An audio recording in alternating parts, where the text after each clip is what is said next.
Hola, profe. En esta pequeña presentación quiero hacerle un poco un resumen de lo que fue la clase de UML. Entonces, pues vamos a comenzar. Primero, básicamente definiremos qué es. UML, según el OMG, Object Management Group, se define como el lenguaje unificado de modelado más conocido y utilizado para visualizar, especificar, construir y documentar un sistema, ofreciendo ya un estándar para describir la parte de procesos de negocio, funciones del sistema y aspectos más concretos como expresiones de lenguaje de programación, esquemas de base de datos, etcétera, a través de que lo realiza a través de objetos gráficos, que son la representación de objetos que conforman a un sistema a través de diagramas que buscan ya representar como el sistema desde una o más perspectivas. Para lograrlo, pues se hace uso de una iconografía estandarizada y aprobada por la ISO IEC 19501-2005, en la que se establecen las representaciones gráficas de cada uno de los componentes, que ya veremos pues posteriormente. UML clasifica pues todos los diagramas que comprende en tres grandes grupos: los diagramas de comportamiento, los diagramas de estructura y los diagramas de interacción. En estas diapositivas veremos o nos enfocaremos en los diagramas de comportamiento y en los diagramas de estructura. Uno de los primeros diagramas que veremos es los diagramas de caso de uso. Los diagramas de caso de uso son pertenecientes a los diagramas de comportamiento. Este diagrama documenta el comportamiento de un sistema desde el punto de vista del usuario. Por lo tanto, pues los casos de uso ya determinan posteriormente los requisitos funcionales del sistema, es decir, representan las funciones pues, que un sistema puede ejecutar. La ventaja principal de estos diagramas es la facilidad para interpretarlos, lo que hace pues que sean especialmente útiles en la comunicación con el cliente. Están compuestos básicamente por actores que presentan un tipo de usuario del sistema, entendiendo como usuario pues cualquier cosa externa, objeto externo que interactúa con el sistema. No tiene que ser necesariamente un ser humano, puede ser un sistema informático o unidades organizativas o incluso empresas. También está compuesto por casos de uso, que es una tarea que debe poder llevarse a cabo con el apoyo de un sistema que se está desarrollando. Cada caso de uso pues debe especificarse ya posteriormente en un formato más textual, que es como el formato de especificación de casos de uso. Y tenemos también la serie de asociaciones o relaciones, que es el modo en el que se representa cómo un actor interactúa ya con una función del sistema, identificando qué rol puede ejecutar qué funciones en el sistema. En este ejemplo pues vemos que existen dos actores, un actor bibliotecario y un actor socio biblioteca. Tenemos unos casos de uso que es actualizar catálogo, reservar libro y devolver libro, que se representan como globos, y las relaciones, que es identificando que el actor socio biblioteca puede realizar el caso de uso de reservar libro y el caso de uso de devolver libro, así como el bibliotecario puede realizar el caso de uso de actualizar catálogo. Otro de los diagramas es el diagrama de secuencias. El diagrama de secuencias pues representa la secuencia de mensajes que existen entre las instancias de clases, componentes o subsistemas o incluso actores de un sistema. Los diagramas de secuencia pues son buenos para mostrar qué objetos se comunican con otros y qué mensajes disparan estas comunicaciones. Los diagramas de secuencia no están pensados para mostrar lógicas de procedimientos complejos, sino más bien lógicas más sencillas. Tenemos entonces el actor cajero, que se encarga básicamente de desencadenar un método de registrar clientes sobre el objeto de interfaz usuario. Este simplemente es un llamado método de registrar clientes sobre reglas de negocio, quien a su vez hace un self, que es como un método que está dentro del mismo objeto para hacer un proceso de validación. Una vez se haya finalizado este proceso, él hace un refrescar pantalla sobre la interfaz de usuario, que posteriormente hace un llamado de registrar clientes sobre el proceso de registro, quien se encarga de analizar el cliente sobre las reglas de negocio, finalmente realizar el proceso de registro, hacer el llamado de proceso de registro para refrescar la pantalla en la interfase del usuario. Otro de los diagramas que veremos es el diagrama de actividades, que se usa para mostrar la secuencia de actividades. Los diagramas muestran como un flujo de trabajo desde el punto de inicio hasta el punto final, detallando muchas de las rutas de decisión que existen en el proceso. Estos diagramas pues son útiles para el modelado de negocios, donde se usan ya para detallar los procesos que están involucrados en las actividades del negocio. Los componentes básicos de este diagrama de actividades son pues las actividades, que representan la especificación de una secuencia parametrizada de comportamiento. Tenemos las acciones, que son como pequeños objetivos que están dentro de las actividades, que representan un solo paso dentro de una actividad. Tenemos un flujo de control, que muestra el flujo de una acción a otra, representada pues a través de flechas. Tenemos un nodo inicial, que describe el comienzo del flujo de trabajo, un nodo final, que describe pues la finalización del flujo de trabajo, un nodo final de actividad o de paso, que describe como la parte cuando un paso finaliza en ese momento. Tenemos ya nodos de decisión o combinación, que abren el proceso basado en pues en una condición de decisión, y lo pueden, es optativo cerrarlo en un proceso único, pues ya basado en un flujo de control. Y tenemos los nodos de bifurcación y los nodos de unión. Los nodos de bifurcación y unión indican el comienzo y final de los hilos actuales de control. Esto es más para dar ya procesos de ejecución paralela. En el ejemplo que estamos viendo, pues tenemos un nodo de inicio, tenemos una actividad específica y tenemos una serie de pasos. En los pasos tenemos el recopilar información del cliente, que habilita un nodo de bifurcación, en el cual se hacen dos consultas paralelas, una consulta a una base de datos de cliente y una consulta a una DICOM. Una vez se ha finalizado su proceso de consulta, se hace un nodo de unión, en el que ya se pasa a un nodo de decisión, si el cliente es apto o el cliente no es apto. Si el cliente es apto, se hace el proceso de el paso de abrir cuenta.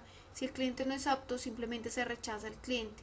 En cualquiera de los dos casos, los dos pasos llegan al proceso de fin del flujo de actividades. Eso es básicamente pues un diagrama de clases a modo sencillo. También tenemos los diagramas de clase.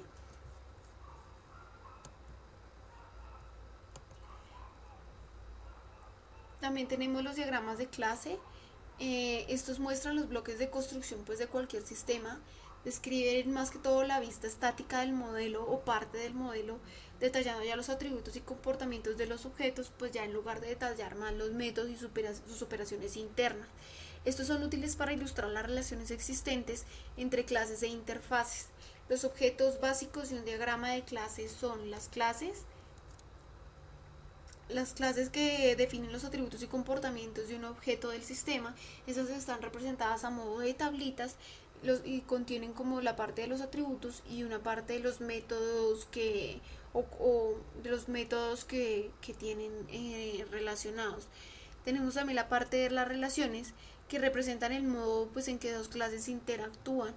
Esta puede ser de varios tipos. Hay de tipo de asociación, que implica que dos elementos del modelo tienen una relación que usualmente es implementada como pues una instancia de una clase. También tenemos las generalizaciones, que indican herencia, es decir, que un objeto hereda las características de otro. Y agregaciones, que se usan para describir elementos que están compuestos por componentes más pequeños.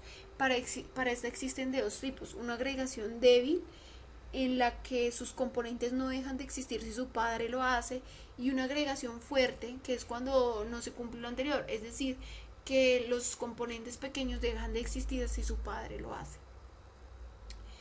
En el ejemplo que estamos viendo, pues tenemos unas clases que son cotización cliente, pedido producto, factura comprobante, boleta y empleado.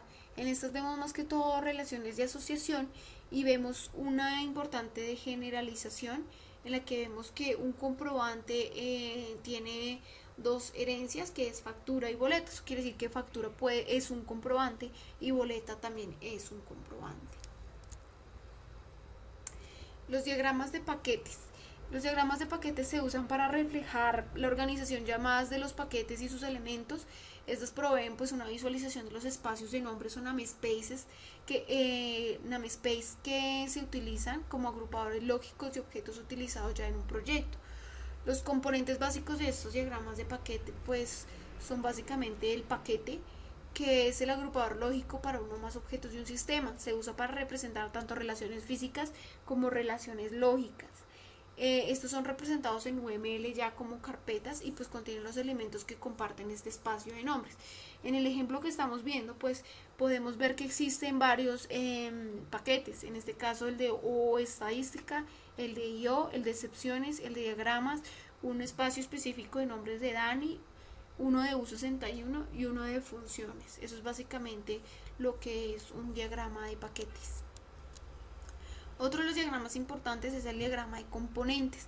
Este ilustra las piezas de software que conforman un sistema y se tiene ya un nivel más alto de abstracción que un diagrama de clases, ya que cada bloque puede contener una gran porción de un sistema. Este diagrama solo muestra los componentes públicos de un sistema, nunca los privados. Los componentes básicos de este pues son el componente, que es el que agrupa los elementos en estructuras lógicas, ofreciendo ya un agrupamiento más rico semánticamente. Tenemos también unas interfaces requeridas. Las interfaces requeridas son aquellas que permiten que un componente provea los servicios que otro componente requiere. Esas interfaces son colecciones de uno o más métodos que pueden o no contener atributos. También tenemos los componentes compuertos, que permite que se especifique un servicio o comportamiento de un componente hacia su entorno. Los puertos pueden especificar entradas, salidas, así como operar también bidireccionalmente. En este ejemplo entonces vemos que tenemos una serie de componentes como son la orden, el cliente, el producto y la cuenta.